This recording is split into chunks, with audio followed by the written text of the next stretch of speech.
February the 28th, Beijing Time, marks the 50th anniversary of a historic document that changed the world. The Shanghai Communique was signed on this day during U.S. President Richard Nixon's ice-breaking visit to China in 1972. This document, together with two other joint communiques signed in 1978 and 1982, serves as the bedrock of China-U.S. diplomatic ties, bringing profound changes to international relations. What exactly brought Nixon to China? What's the legacy 50 years on, with some in the U.S. doing a U-turn on the rapprochement? In 1972, the Soviet Union was what drove the two sides closer. Where is the Russia factor driving us today? Welcome to this special edition of The Point with me, Liu Xin, an opinion show coming to you from Beijing, dedicated to the 50th anniversary of the signing of the Shanghai Communique. Before Russia launched military actions in Ukraine, I sat down with two experts for their take. The first was Stephen Orlins, president of the National Committee on U.S.-China Relations. He told me at the time of the visit, he was a college student whose friends were dying in the Vietnam War.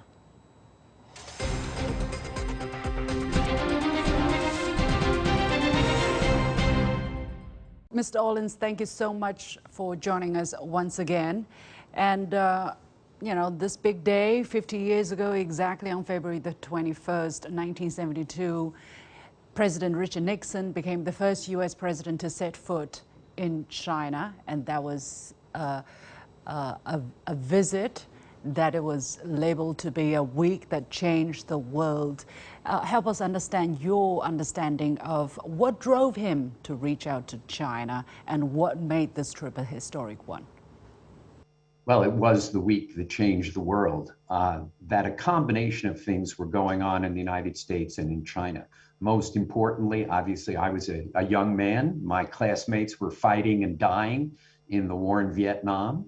And President Nixon hoped that the Chinese, and Secretary Kissinger hoped that the Chinese could help us end that war in Vietnam. And even more importantly, you know, China felt very threatened by the Soviet Union, and they believed that having a relationship with the United States would help them be able to confront the big bear to the north. And those were really the driving factors to what became an extraordinary week. One which culminated on February 28th with the Shanghai Communique, which we live with today. 50 years ago like that, looking back, what did that past 50 years of U.S.-China engagement relationship meant for the world? Well, from my perspective, most importantly, in that period, so after the visit, you know, we established liaison offices, and then on December 15th, 1978, we announced the establishment of diplomatic relations. After the visit and the Shanghai Communique, we wound down the war in Vietnam. So what we've had is an era of peace, which have laid the foundations for enormous economic development, not only in China, but throughout Asia. That I've witnessed this growth in places which I first went to 50 years ago, were incredibly impoverished. Today are wealthy. That includes China, but it also includes Vietnam, Cambodia, Laos, Malaysia, Indonesia, Singapore, Japan. That all of these places have flourished. And I think it's because of the peaceful relationship between the United States and China, which was set 50 years ago during those days in Beijing, Hangzhou, and Shanghai. Incredible numbers. You know, while we're researching for this topic, for instance, China's GDP per capita back in 1972 was $130. Now it stands at some 12,000. That is 83 times greater. But for the United States, it's also, although on the smaller scale, for instance, in 1972, per capita U.S. GDP was $6,000. Now it's 9 times higher, to something like $56,000 in trade between the two sides. I want to ask you, you specialize in U.S.-China relations. Can you take a wildest guess how much trade has jumped? Because right now we're standing at something $750 billion. How many times do you know the trade has grown? When trade virtually didn't exist when we had an embargo on China. So we had virtually no trade except for a little bit of illicit trade through Hong Kong. So it's grown 1,000 times. I mean, I can't even begin to guess what it is, but it was virtually non-existent to now. It's one of the largest trading relationships in the world. Absolutely. What is the number? Yeah, well, trade did exist, but on a very smaller scale, 95 million US dollars. Now it's 750 billion. And we carefully, repeatedly did the math. It has grown over 8,000 times. So what does that mean for the US economy as well? Well, it's also allowed the US economy to grow. It's allowed for a rationalization of production in the United States, where the value-added industries remained in the United States and others went to Asia. In other words, people always say that American jobs got shipped to China. Well, that's really not very accurate.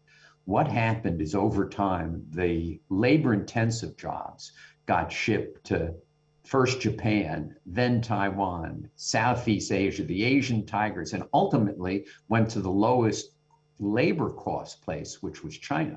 So they didn't generally leave the United States and go to China. They left the United States, they went to Japan, they went to these other places in Asia. And people need to understand that. It also allowed for consumer prices in the United States to remain very low, that the ability to, in effect, outsource this production to first Japan, then Southeast Asia, and finally China, allowed costs to remain low and allowed American consumers to benefit. Now, the last few years, number one, that narrative has changed, that people don't believe it was a benefit to the United States. Number two, tariffs have reduced the benefits that occur for American consumers. But again, we talk about the economics a lot, but my view, it's the peace that has prevailed in Asia that was so striking, that when I first went to Asia, we had the war in Vietnam. You know,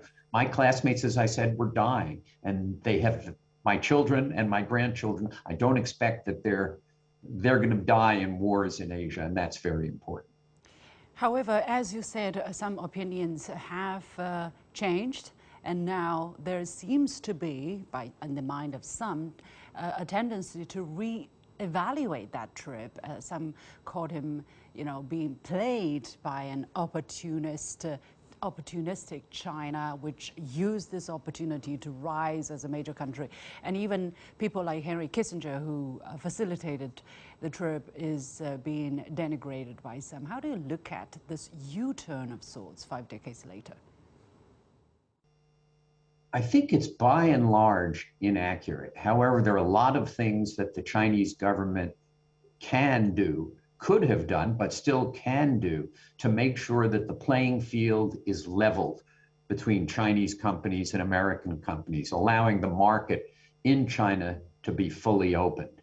And what's happened is some of the actions that the Chinese government have taken have created the narrative in the United States that everything is unfair. Well, there are some things that are unfair, but it's not everything. That American companies do hundreds of billions of dollars of business in China, and that is often lost sight of in the discussion of trade with China. But further market openings, leveling of the playing field, disclosure of state subsidies, all of those things are specific actions which can be taken, which would allow Americans to believe more strongly that this trade with China is a benefit to the American people. I believe that by and large, it is a benefit to the American people. And we've lost sight of the benefits that accrue, especially to lower income Americans. And the same is true of investment. When I left the State Department, my first job was working on American investment into China.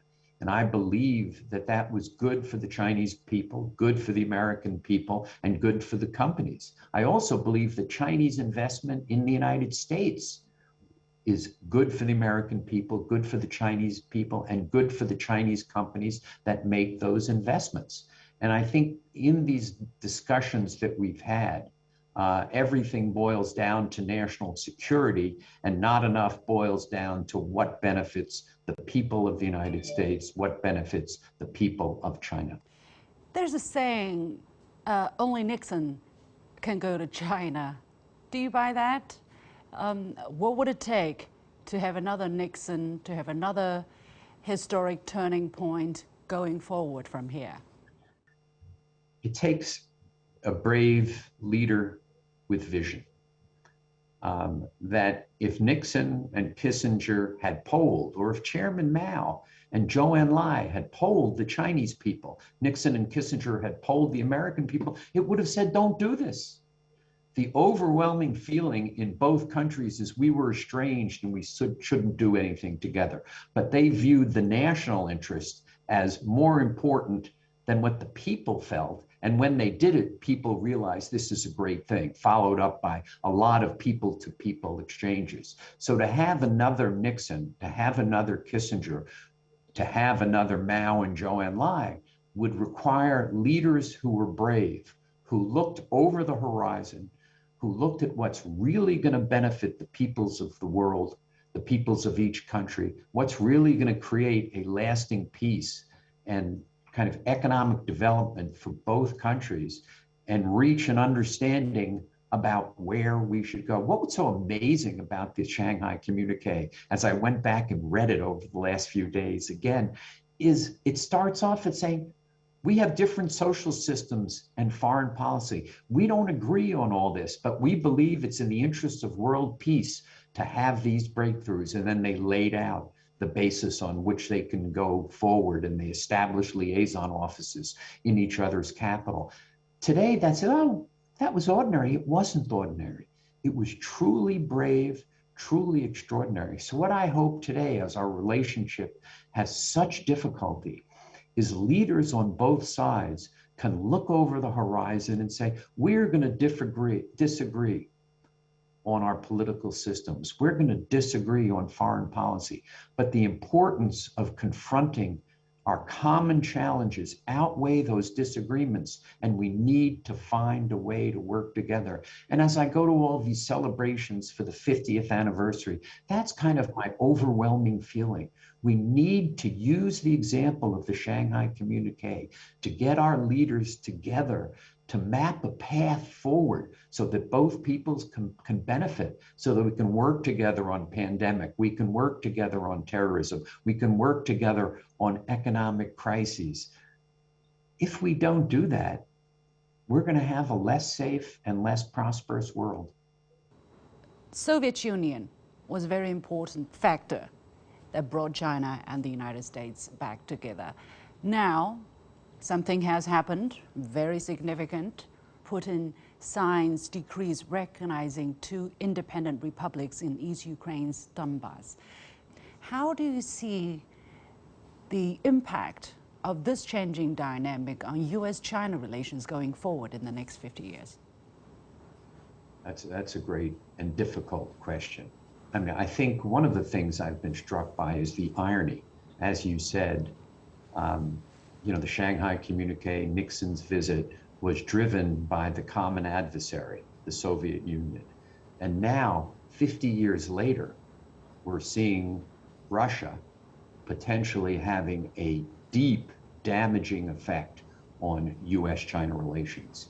In the United States today, people believe that China did not stand up strongly enough against Russian aggression in Ukraine.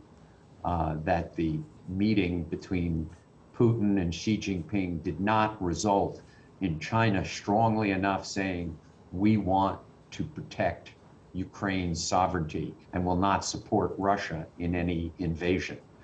I celebrated actually Wang Yi's comments at the Munich Security Conference, where he said, we support territorial integrity, support sovereignty, including that of Ukraine. And I thought that was an important step that the Chinese government took in order to preserve the U.S.-China relationship. Because if Russia invades in a big way, if we have massive casualties in Ukraine, it will have an enormously damaging effect on ongoing U.S.-China relations, and I'm deeply, deeply worried about that. Obviously, in the next few days, we will see what happens in Ukraine, and that will determine what the effect on U.S.-China relations is. But I praise Wang Yi for coming out and making that statement. Indeed, it's something to watch closely for, and China has yet to make another official statement regarding the latest development. But I will also get the Chinese perspective. I think it's important that the audience and people in China understand that Russia is standing alone in this invasion of Ukraine, and that it's important that China, to be part of the world community, stand with the world community and condemn this action in violation of the UN Charter and in violation of traditional Chinese principles of foreign policy. That Zhou Enlai, we have talked a lot about him this week, would have strongly condemned that kind of action. Well, it also talks about peace and the peaceful coexistence, the 5 principles of peaceful coexistence. Of course, respect to territorial integrity and sovereignty is one of those 5 principles. We're going to hear the Chinese perspective from the Chinese side immediately. But thank you very much, Stephen, for your great insight. Thanks, Lucy.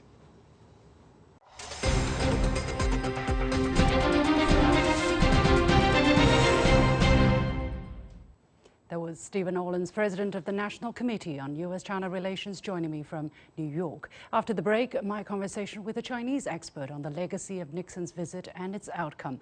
He also gave his personal take on how the Ukraine conflict could impact the global political landscape. Stay with us.